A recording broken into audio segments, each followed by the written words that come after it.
spoiler warning for the Falcon and the Winter Soldier episodes 1 through 3. Hello, I'm the Infinity Theorist, Quake Spin-off enthusiast, and the Falcon and the Winter Soldier episode 3 gave us a lot of important characters, old and new, and even a new location, Madripoor. I'll talk about what each of these means in my review and analysis of the Falcon and the Winter Soldier episode 3.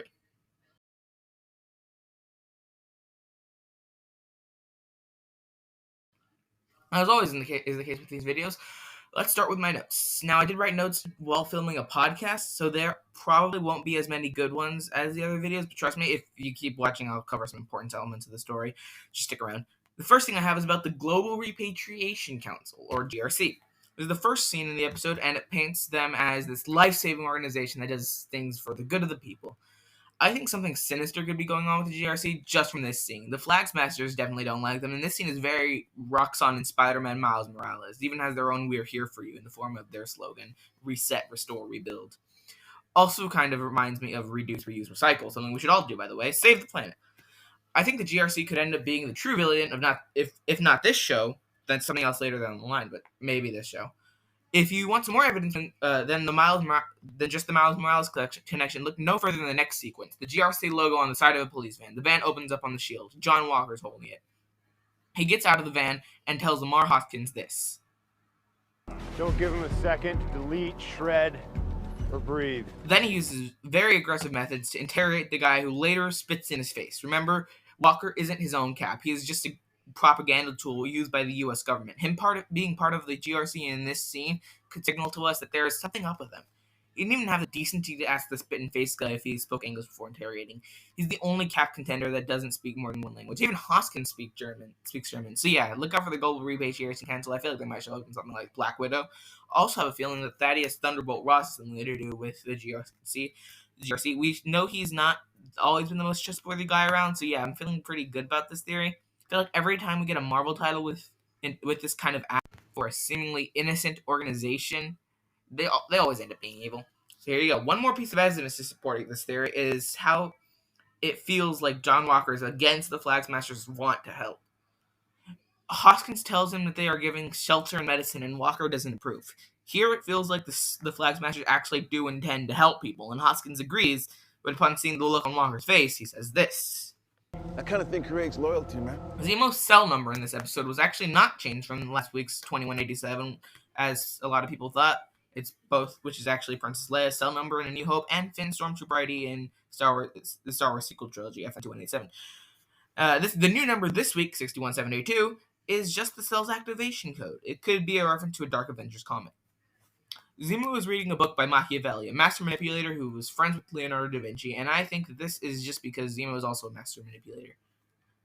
We learn Zemo is rich and actually a baron, and then on his private jet, it is revealed to us that Bucky's list of names is written in the same note as Steve's list of things he has to catch up on, which includes a Marvin Gaye song that comes up later. Zemo talks about the politics of a nation having a specific hero like Captain America. The country backs their hero so much that when terrible things happen, such as the Battle of Sokovia, the people don't pay much attention to it. I love seeing someone talk about this. It is easy to understand Zemo in this scene. He presented in such a way that you almost agree with him. I loved it. Great sequence. In the GRC resettlement camp, we see Carly holding a piece of jewelry that tells us where the Flag Smashers logo came from. It's a hand to ward off evil spirits in some religions, though instead of an eye, it's a globe. In the criminal haven of Madripoor, a fictional island nation near Singapore based off of the same place from the comics, we see a bunch of comic references, including the Princess Bar and the Bronze Monkey. Sam's disguise is Conrad Mack, the Smiling Tiger. In the comics, the Smiling Tiger was a big part of the Madripoor criminal underworld. There is a sign that says the Power Broker is watching outside the Bronze Monkey. I have mentioned Power Broker's comic history before on this channel, so just go watch my other Falcon Winter Soldier videos for that. The Power Broker is also the title of this episode. There are a few Selby's in Marvel Comics, but that's not what I'm here to talk about. Instead, I'm going to say that Selby is actually played by the same person as a doctor from Agents of S.H.I.E.L.D. So that's interesting. It's got my intrigue a little bit. Wilfred Nagel actually gets his name from the comics. In the comics, Nagel is a scientist who worked on a super soldier serum with Erskine.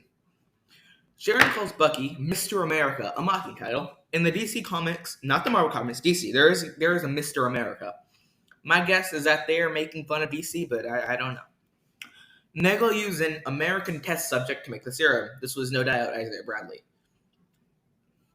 Zemo now has a purple mask that represents the same one from the comic. That's cool. Bucky won't move a seat up for Sam, getting revenge for Sam for doing the same thing in Civil War. That's fun. Sharon tells her, chauffeur, that they have multiple problems, and I don't trust her anymore. Look out for her. She may be working with the Power Broker, maybe the Flag Smasher, maybe the GRC, though I doubt that last one. Or she could just be an individual villain. We'll see.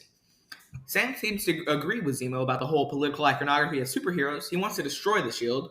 Honestly, maybe that is the right play. I know the MCU needs its cap, but does it have to be Captain America? Why not just Captain Avenger, Captain Falcon? Steve Rogers was the leader of the Avengers. The Avengers were obviously American then, but now with all these different things after the blip, they need to be more international. Even some of their members are from other countries. Natasha Romanoff, one of the original Avengers, she's from Russia. Wanda Maximoff, though I don't know if she's going to be an Avenger anymore. She's from Sokovia. They need to make their captain more international. We learn that Sokovia no longer exists, cannibalized by its neighbors, as Zemo put it. Maybe this could bring in Latveria, the home nation of Doctor Doom. I mean, the Fantastic Four are coming soon, and he's a pretty big Fantastic Four villain, so... At the very end of this episode, we see Ayo. Ayo is second in command of the Dora Milaje, the Royal Guard. The Wakandan Royal Guard, that is. She is actually the first Dora Milaje we saw. She was in Civil War. She is here for Zemo. She wants him arrested. Now that she's here, it could open the door for Wakanda to show up in a bunch of other places. Kind of like how New York was basically the capital of the MCU at one point. Wakanda can be the new New York. Newer York, if you will. Before we get into the review, I'd like to say that I have a podcast called Infinity Theorist Unscripted Rants, or ITR for short. On the podcast, I just talk about fandom, life, random stuff that I talk about. Link to that channel. Oh, actually, it's not a channel. Link to the Spotify link is in the description. You can listen to that mostly wherever you get your podcasts. It's not available on Apple Podcasts, though. Hey, while you're down in the description, let me tell you about Infinity 600, a project for a world record. Would you like to take part in it? If you would, sign up. It's completely free, and you'll be in the longest video on YouTube. 600 people, 600 hours. We can do this. Full rules are in the website. 2 more things in the description. My live channel and my Instagram. I'll be posting video updates, stream reminders, and just fun stuff on my Instagram. And if you want some fan fun live, subscribe to my live channel for that nearly every Saturday. There you go. Monday, ITUR. Wednesday, a normal video. And Saturday, a live stream. Now for the review. First, the title review. This episode is called Power Broker. While Power Broker does not physically appear in this episode, he is mentioned by name multiple times. I think this title gives a mysterious air to the episode. I like it. I actually, when I first saw this title, I was like, the look of shock on my face was like, are they going to reveal who it is? It's like, okay, yeah. Okay, so yeah, I'm going to give this title a 92 out of 100. It was a great score. Great title. As for the episode, it was great. I loved it. Not as good as episode 2, though, but still pretty good. It did throw off the character a bit, but for plot convenience, it's fine. I'll give this episode a 95 out of 100. Decent score, very decent score. That averages out to 93.5 out of 100. Really good job, Falcon Winter Soldier. Alright, so you can watch another video by clicking the top left, top right, and bottom left corner of the screen. But before you do that, click the bottom right corner of the screen to subscribe, and then click the bell to be notified when I post videos like this. And just subscribe to all my channels, and yeah. That's all I have for today. Goodbye.